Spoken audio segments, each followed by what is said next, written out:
The program named One Nation, One Dream, being jointly organized by Voice of Tenkasi Foundation and supported by Rotary Club.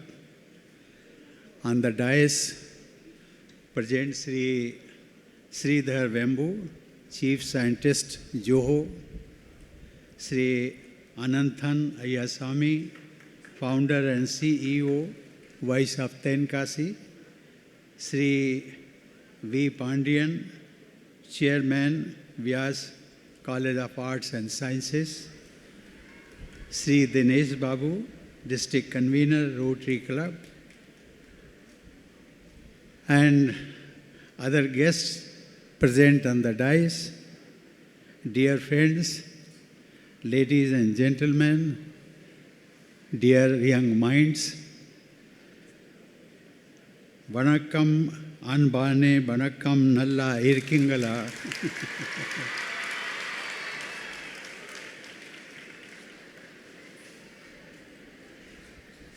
You are as excited as I am to speak to you today.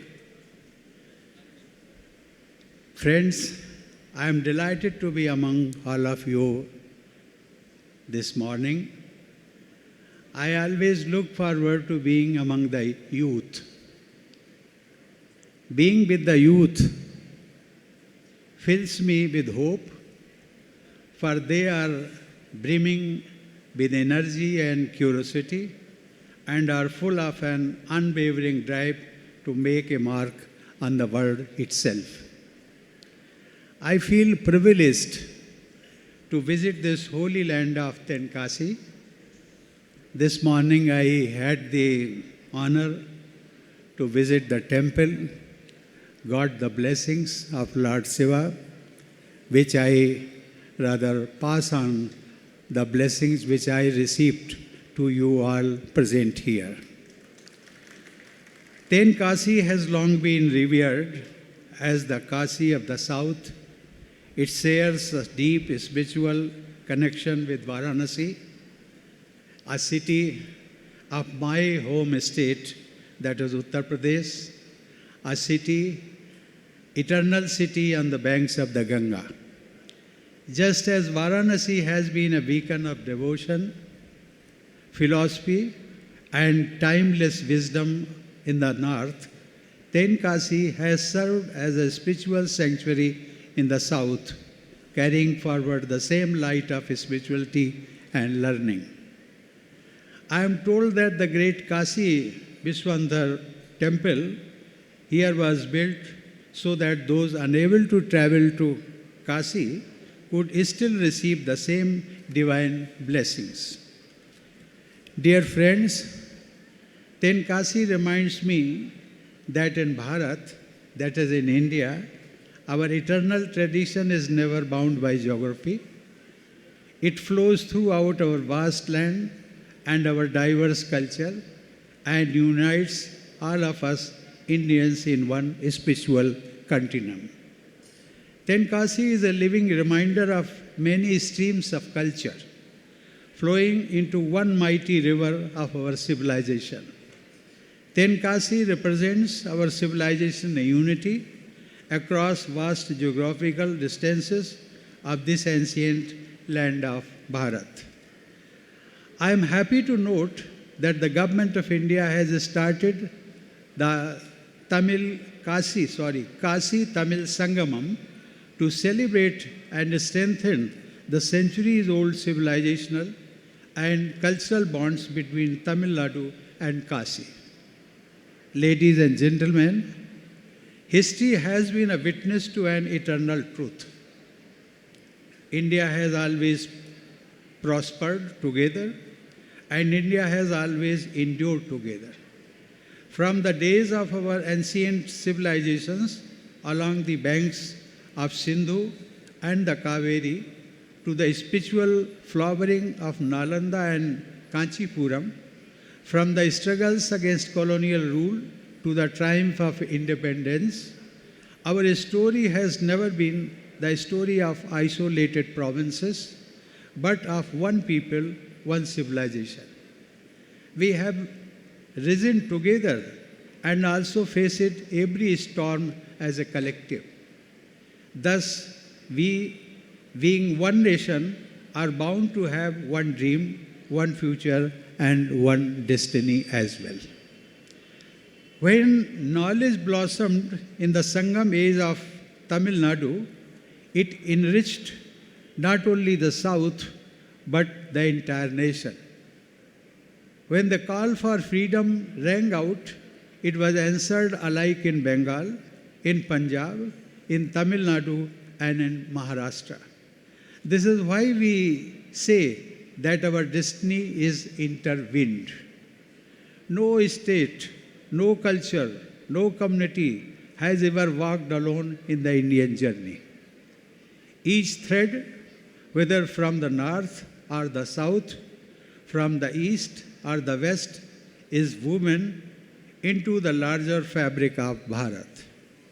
We also remind to ourselves our oneness and our unity while reciting our national anthem as well. When we say Punjab, Punjab, Sindh, Gujarat, Maratha, then comes Dravid, means Tamil Nadu, Utkal, that is Odisha, Vanga means Bengal. This is all intertwined. Dear friends, speaking of our common civilization fabric also reminds me of the achievements of superstar Mohanlal ji, who has been receiving today itself Dada Saheb Phalke Award. Mohanlal ji is truly remarkable, not just in mastery of the craft, but the way he has bridged cultures and languages through his work. Apart from Malayalam, Mohanlal has given life to stories in Tamil, Kannada, Telugu, and even Hindi cinema. His work has connected hearts from north to south across our vast land. We are proud of him. It is coincidence that he is being awarded with this prestigious award today itself, and we are witnessing to it. Let us give a big round of applause to this superstar. Dear friends, we the people of India are bound together by threads of shared aspirations, common struggles, and a collective destiny. This is why the meaning of our theme today, One Nation, One Dream. This phrase is not merely a slogan. It is a call to remember that under the vast diversity in our languages, traditions, and geographies, we are all united by a single dream, the dream of a strong, prosperous, and developed India by the year 2047. Our diversity gives us strength, and our unity of purpose will shape our common future. Dear friends, One Nation, One Dream matters today because the challenges before us are not small. We have to eradicate poverty, modernize our villages, empower women, harness technology, and preserve our environment. We have to ensure that every child in every corner of our land, from the remotest village to the biggest metropolis, has the chance to fulfill their potential. To achieve this, we cannot afford to move as fragmented voices. We must march together with one nation, one determination, and one shared destiny. Ladies and gentlemen, if we look closely to our aspirations, we realize that all of us seek more or less the same things. We wish for our basic needs to be met, for our families to have access to good quality health care, and for our children to receive world-class education. We want our villages to flourish, our districts to thrive, and our states to grow prosperous. We all aspire for opportunity, dignity, and the promise of a better life. These dreams unite us, but the path to achieving them requires cooperation and inclusivity. Progress cannot be the privilege of a few. It must be the collective endeavor of all. We cannot afford to leave any village, any district, any state behind in our developmental march. If some of our brothers and sisters are left behind, if the voices of our neighbors are ignored, or if our selfish ambitions clash without harmony, then even the noblest of dreams only breed frustration and conflict. On the other hand, when the spirit of cooperation and inclusivity guides our actions, the same dreams that each of us holds individually can transform into the shared destiny of our nation. Dear friends, true development demands inclusivity, that we move together hand in hand, respecting diversity, celebrating differences, and ensuring that no individual, community, or region is left behind. How to ensure inclusivity in our attitude? The answer lies in mutual respect. Mutual respect is reflected when we honor each other's language, understanding that every language carries the wisdom, history, and values of its persons. It is reflected in our appreciation of each other's cuisine, recognizing that the flavors and traditions of food are a living expression of culture. It is reflected when we embrace each other's arts, festivals, and customs, and when we acknowledge the richness of every religion and better system that contribute to the moral and spiritual fabric of our great nation. Mutual respect and cooperation create a powerful, unified force capable of achieving what no single individual, region, or community could accomplish alone. This is how we channel our collective energies forward the common goal of prosperity, harmony, and a Viksit Bharat by 2047. Ladies and gentlemen, as we prepare to march ahead with the vision of Viksit Bharat by 2047, let us first take a moment to reflect upon the remarkable achievements of the past few years. We are the only major economy to double its GDP in the last 10 years. We have moved from being the 11th largest economy to the 4th largest economy and are in the way of becoming the 3rd largest economy by the year 2028. That will benefit everyone sitting here, everyone who are in the villages or maybe in the metropolis.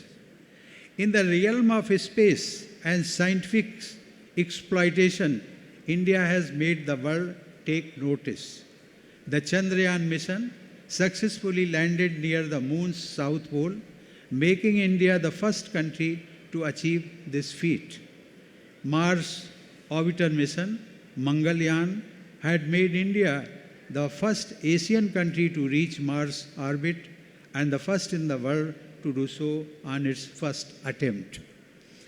In education and research, India's universities have steadily risen in global rankings. The number of Indian universities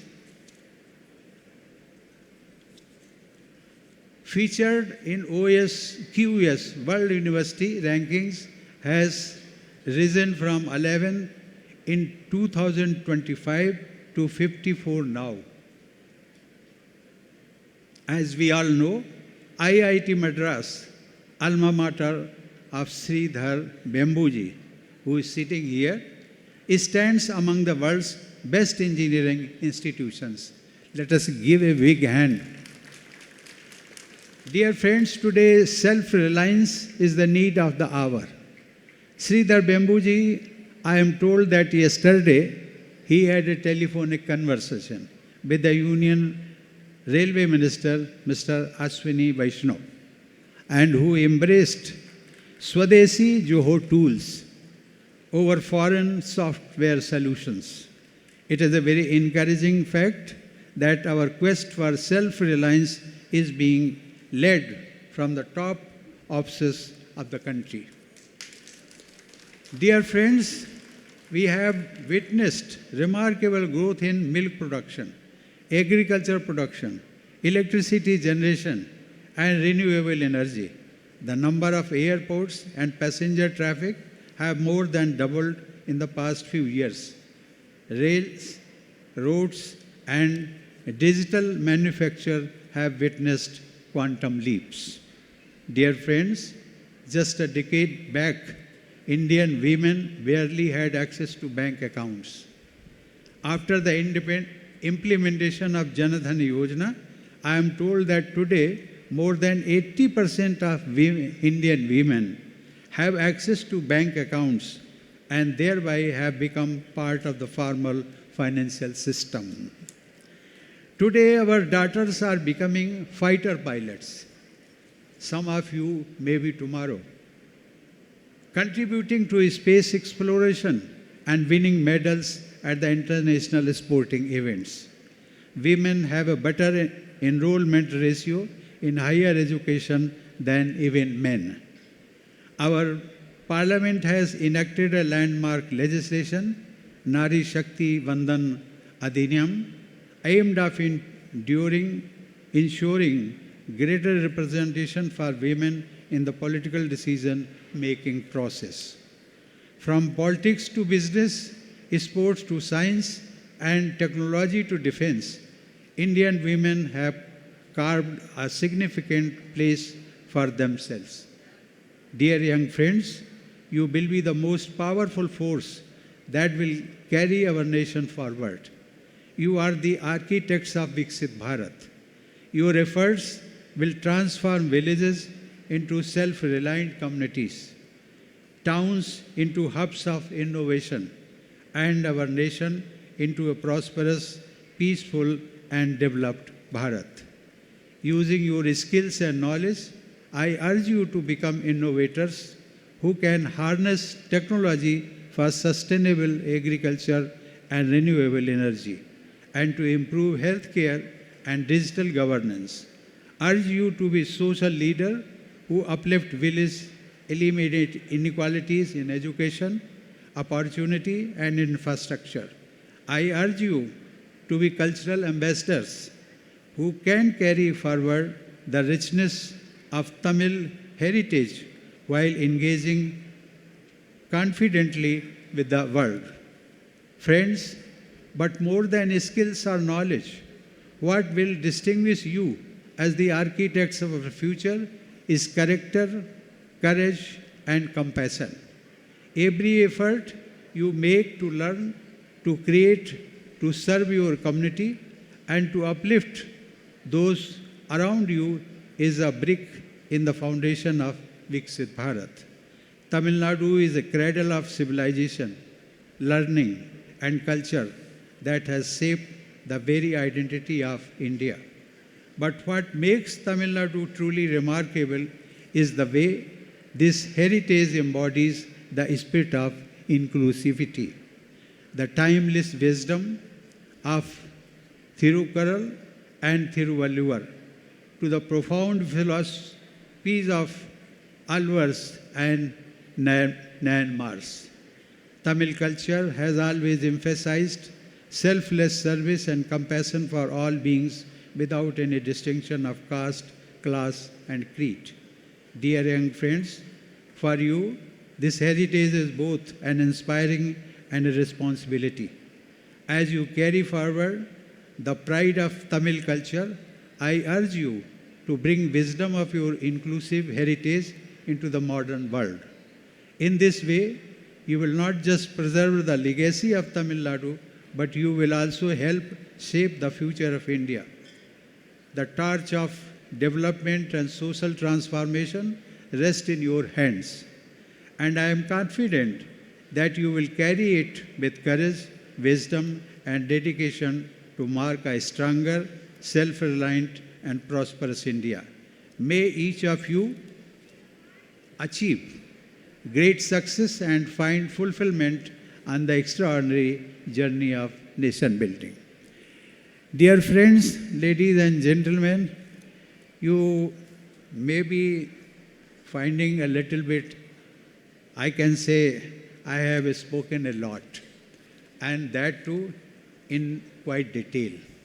Because you see, you have chosen the subject, I have not. You have chosen the subject, one dream, one nation, one dream. So you see, India is a country of 140 billion population. We can't summarize India in 20 minutes, in 5 minutes. It has to take time.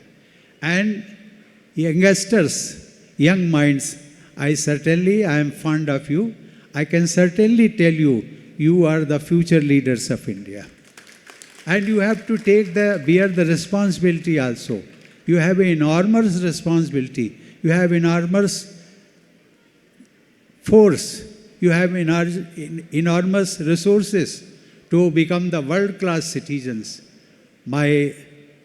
It's not my advice, but my wish that many of you may become the leaders of tomorrow. With these words, I conclude my address. Thank you very much. Thank you for listening so patiently. Let me say, this time I normally do not stay in a rural area because security problem is there, and even otherwise protocols does not allow. But anyway, this time I decided to stay overnight, not one night but 2 nights in a rural area of Tamil Nadu. I am staying with Mr. Bembu. It's my honor to make this decision, and I find that the rural area of Tamil Nadu is similar to the rural area of any part of India. You see, these are the similarities with which we can carry on our mission. If India is united, if India is strong, then we could be the strong. We are the holder of torch to move forward. With these words, my best wishes to all of you. Thank you, thank you, thank you.